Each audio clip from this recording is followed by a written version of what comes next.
여러분 안녕하십니까? 헬로티비 뉴스입니다. 의정부시가 반환 미군 기지인 캠프 레드클라우드 부지를 디자인 협력지구로 조성할 계획인데요. 전문가들이 의정부시의 계획에 한계가 있다고 지적했습니다. 국가 주도 개발이나 법 개정이 필요하다는 목소리가 나옵니다. 이세진 기자의 보도입니다. 지난 2022년 부지 반환이 완료된 의정부 캠프 레드클라우드. 수차례 부지 활용 계획을 변경한 끝에 의정부시는 디자인 협력지구라는 새 청사진을 내놨습니다. 조속히 디자인 클러스터로 사용 계획을 변경 추진하겠습니다. 최대한 국방부와 협의해서 기존 건축물을 존치하기 위해서 노력 중에 있고요. 문제는 1조 원을 넘어설 것으로 예상되는 토지 매입 비용입니다. 의정부가 감내해온 희생을 감안하면 정부 차원에서 적절한 배상을 검토해야 한다는 쓴소리가 나옵니다. 의정부는 지금 미군 반환 공유에 대해서 20년째 계획을 세우고 있어요. 국가가 자행한 법과 제도에 의한 발행한 손해의 법적 책임에 대한 정당한 배상을 받아야 한다. 전문가는 한 발 더 나아가 국가 주도 개발을 현실적인 대안으로 봤습니다. 지자체가 그 토지 매입을 어떻게 하겠어요? 어떻게 하겠어요? 재정제립도 20%, 12%인데 어떻게 하겠어요? 중앙정부는 정책 패러다임을 분명히 바꿔주셔야 됩니다. 다만 현행법으로는 한계가 있습니다. 정치권은 법 개정을 검토하고 있습니다. 지금까지는 도로나 공원 등의 용도로 사용할 경우에만 국가가 매입 소요 경비의 일부를 지원할 수 있도록 규정을 하고 있는 부분이 있는데 이런 부분들에 대한 개정이 조금은 필요하지 않을까. 한편 의정부시는 향후 민관 거버넌스 방식을 통해 부지 개발을 이어가겠다고 약속했지만 시민과 전문가는 당장이라도 사회적 논의가 더 필요하다는 데 의견을 모았습니다. 헬로티비 뉴스 이세진입니다. 네, 보신 것처럼 캠프 레드클라우드의 활용 방안을 두고 의정부시의 관심이 뜨거운데요. 의정부 시민들이 캠프 레드클라우드를 방문했습니다. 부지 오염 정화를 앞두고 보존할 건축물들을 살펴보기 위해서입니다. 이재필 기자가 보도합니다. 캠프 레드클라우드에 모인 시민들, 기지를 가로질러 걷습니다. 무성이 자란 수풀은 기지가 꽤 오랜 시간 방치됐음을 알립니다. 10분쯤 걷자 벙커가 나옵니다. 벙커 시설은 제가 알기로는 국내 최대 규모의 벙커 시설로 알고 있고요. 들리는 소문에 의하면 핵 무기도 발사를 할 수 있게끔 조치가 돼 있었다라고. 시간의 흐름에 건물은 부서졌지만 과거의 흔적들은 곳곳에 남아 있습니다. 의정부 시민들이 반환 미군 기지 캠프 레드클라우드를 방문했습니다.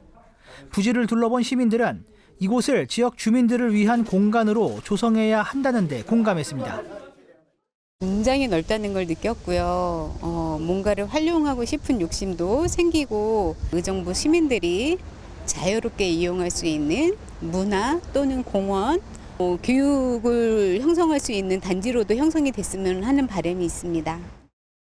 현재 국방부는 캠프 레드클라우드의 환경오염 정화를 추진하며 존치 희망 건축물 목록을 의정부시에 요청한 상황입니다. 캠프 레드클라우드 내 건축물은 약 230개. 의정부시는 비오염 지역과 역사적 가치 등을 고려해 이 중 약 60개를 존치 목록에 담았습니다. 이번 방문도 건축물 존치 계획 설명회를 앞두고 현장 상황을 시민들에게 보다 구체적으로 알리기 위해 마련됐습니다. 현장 탐방 참가자들 사이에서는 좀 더 시간을 두고 건축물에 대한 가치 판단이 이루어져야 한다는 의견도 나왔습니다. 개발도 좀 천천히 했으면 좋겠다는 생각도 좀 듭니다. 개인적으로는 오늘 이렇게 다녀보니까 전부 다 역사적인 현장인 거고 그런 의미에서 봤을 때 이거를 쉽게 이렇게 개발에 들어가기보다는 좀 더 많은 이야기들이 좀 되고 또 역사적 가치에 대한 판단도 좀 더 하고. 시는 오는 29일부터 9월 2일까지 시청 대강당에서 캠프 레드클라우드 내 건축물 존치 계획 설명회를 진행할 예정입니다. 시는 존치 심한 건축물 목록을 국방부에 제출하기 전 시민들의 의견을 듣는다는 방침입니다. 헬로티비 뉴스 이재필입니다. 지난 23일 오전 11시 10분쯤 의정부시 밀락동의 한 아파트 엘리베이터에서 직장 동료를 흉기로 찌르고 동료 아내도 강제로 데리고 달아난 50대 남성 김모 씨가 경찰에 붙잡혔습니다. 의정부 경찰서는 김 씨를 살인미수와 특수감금 등의 혐의로 긴급 체포해 조사하고 있습니다. 김 씨는 남양주시 한 저수지 인근에서 경찰에 붙잡혔습니다. A씨는 우측 복부를 다쳐 중상을 입었지만 다행히 생명에는 지장이 없는 것으로 알려졌습니다.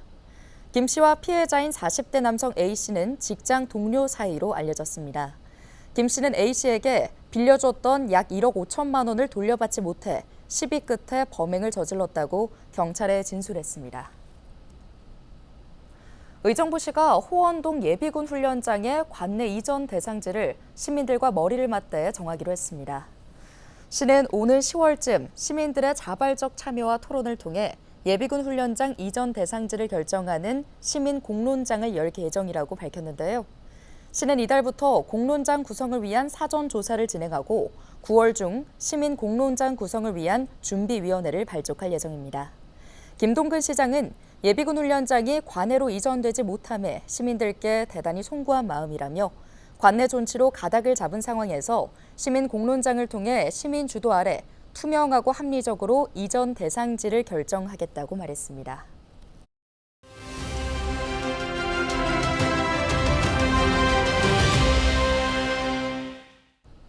의정부 경전철의 누적 적자가 해마다 눈덩이처럼 불어나고 있습니다. 의정부시의 재원만으로는 감당이 힘들 정도인데요. 오석규 경기도의원이 경기도 관계자와 함께 광역 차원에서의 지원을 요청했습니다. 어떤 내용인지 오석규 의원 전화 연결해 자세한 내용 들어보겠습니다. 의원님 안녕하십니까?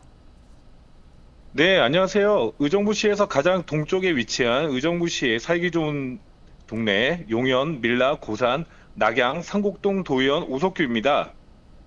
네, 의원님 얼마 전에 의정부 경전철과 관련해서 관계자들과 함께 만나신 걸로 알고 있는데요. 어떤 내용을 논의하셨나요? 사실 저희 의정부 경전철의 경우 만성적인 적자 운영을 면치 못하고 있어서 의정부시의 재정 부담을 야기시키고 있는 상황인데요. 우리 의정부시의 행정력만으로는 경전철의 누적 적자 해소에 어려움을 겪고 있어서 지역 선출직 도의원으로서 경기도청의 소관부서와 함께 회의를 주최하게 되었고요. 의정부 경전철의 안정적인 운영과 시의 재정 부담을 완화시킬 수 있는 방안을 함께 고민하고 나아가 실질적으로 경기도가 지원할 수 있는 방안을 모색하는 내용으로 그렇게 회의를 진행했습니다. 네, 현재 적자 비용을 지원할 수 있는 근거가 없다고 들었는데요. 비용을 지원할 수 있는 방안이 아예 없는 걸까요? 네, 도시철도의 운영 주체 자체가 그 해당 기초 지자체에서 전적으로 운영하고 있습니다. 그래서 관련 법령상 운영비 지원이나 보조 관련 근거가 없습니다. 그리고 의정부시와 용인 도시철도의 개통이 10년이 지난 시점이라 현재 경기도에서 지원하는 환승 손실금 일부도 지금 조정이 전부터 논의가 되고 있는 상황이라 이에 대한 선제적 대비의 의미도 있고 해서 또 관련 법령이나 지원 사업이 가능한 부분이 어떤 게 있는지 찾아보고 또 도의 공직자분들과 긴 시간 논의하고 문의한 결과 의정부 경전철 역사 관련 시설 관련 지원 사업이나 예산 편성에 대한 신청이나 건의를 어느 정도는 좀 할 수 있을 것 같아서 이번 회의 때 제가 제안하게 되었고 도에서도 적극적으로 검토하기로 했습니다. 앵커님 질문대로 유감스럽게도 경전철 운영비 지원에 대한 법적 근거가 없는 상황이지만 뻔히 우리 의정부시의 재정 악화로 인해 시민들이 다른 분야에서 고통을 받고 있는 현실에 의정부 지역 도의원으로서 도 지원 확대를 위해 도의원 2년 동안 끈질기게 방안 마련을 요구하고 건의하고 해서 의정부시의 재정 부담을 완화시킬 수 있는 대안으로 의정부시가 매년 부담하는 경전철 역사 유지 보수 비용에 대한 지원 요청을 공식적으로 하게 되었습니다. 네, 다른 방식으로 비용을 지원받을 수 있다는 건데요. 그렇다면 어떤 대안이 있을까요? 저는 개인적으로 의정부 경전철의 운영 손실 적자 부분을 의정부 시민의 교통비로 인해서 교통비를 부담 가중하는 걸로 해서 운영비 적자 폭을 메우는 것은 매우 부적절하다고 생각합니다. 또한 2012년 개통 당시에는 이용 시민이 일평균 1만 4천 명에 불과했지만 현재는 일평균 4만 3천 명에 달하는 등 의정부시 대표 교통수단으로 자리매김하고 있는데요. 그러나 승객 수가 증가한 건 사실이지만 앞으로도 계속해서 유료 승객이 폭발적으로 증가할 거라고 보기에는 어려운 것이 현실적인 상황이라고 판단됩니다. 이에 공공재인 대중교통을 이용하는 의정부 시민들이 지불하는 운임으로 적자폭을 메우는 그런 해소하려는 접근 방식보다는 금액이 많고 적음을 떠나서 탑승자의 무료 탑승 시 페널티 부과 관리도 철저히 해야 될 것 같고요. 그보다 더 중요한 거는 신규 탑승객 창출을 위해서 1일 이용권, 원데이 패스, 그리고 주말 이용권, 위켄드 패스 등의 새로운 시도를 통해서 다양한 요금제를 운영해서 평일 출퇴근 시간 외에 탑승률을 높이는 방안을 계속 강구해야 될 것 같고요. 이는 의정부 관내에 체류 시간을 늘리게 하는 이제 효과를 볼 수 있는데요. 그렇게 되면 가령 의정부 중앙역에 내려서 부대찌개도 드시고 또 경기도청 북부청사역에 내려서 평화광장에서 하는 공연도 보시고 또 인근 음식점에서 식사도 하시고 해서 지역 상권의 활성화로 이어지는 선순환의 노력도 필요하다고 생각이 됩니다. 그리고 의정부 시청도 계속해서 운영 적자에 대해서만 얘기할 게 아니라 이를 극복할 수 있는 행정력에 대해서도 노력하셔야 된다고 생각이 듭니다. 네, 마지막으로 의정부 시민분들께도 한 말씀 부탁드립니다. 경기도 내 31개 시군에 156명의 도의원들이 계십니다. 유독 저희 시가 재정 악화로 인해서 우리 시민들께서 경기도의 다양한 사업에 지금 실질적인 혜택을 보고 있지 못하는 점에서 매우 유감이고 또 죄송하게 생각합니다. 그래서 시의 그런 재정 부담을 지역구 도의원으로서 도비 확충이라든지 이런 부분에서 조금 더 많이 이렇게 같이 노력해서 우리 시민들이 그렇게 의정부 시민으로서 이렇게 그 혜택을 보지 못하는 이런 상황에 대해서 계속해서 개선할 수 있도록 노력하겠습니다. 네. 네, 오늘 말씀 감사합니다. 오석규 경기도 의원이었습니다.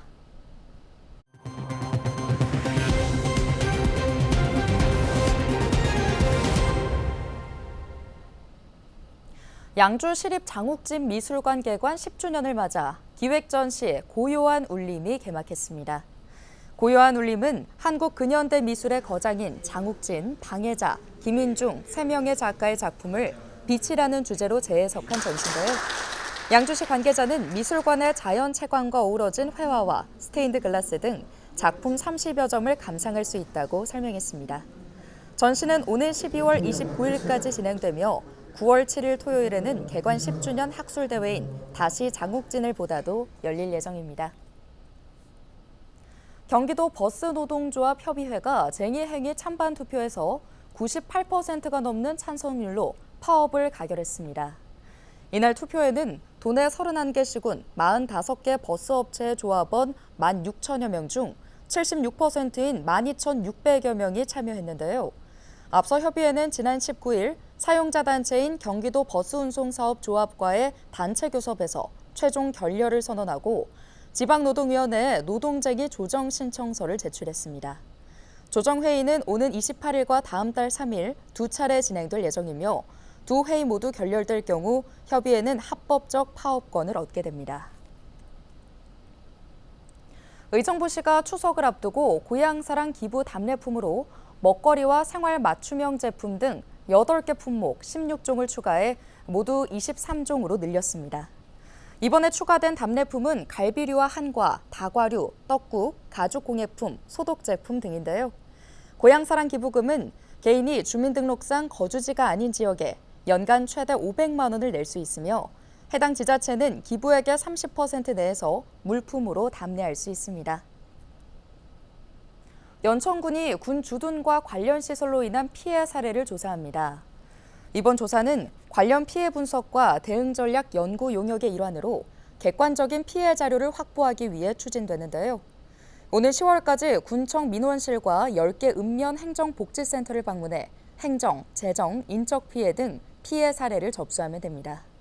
연천군은 피해 사례를 수집해 주민 지원을 위한 제도적 장치를 마련하고 입법 제정을 위한 기초 자료로 활용할 계획입니다. 포천시는 신청사를 건립하면서 조성한 시민광장을 개방합니다. 이 광장은 신청사 앞에 1,600제곱미터 규모로 조성됐으며 천연 잔디와 함께 의자, 안개형 냉각장치, 무대, 관람석, 주차장 등이 설치됐는데요. 특히 주차장은 경계를 낮춰 광장 활용도를 높이고 개방감을 주도록 설계됐습니다. 오늘 준비한 소식은 여기까지입니다. 함께해 주신 여러분 고맙습니다.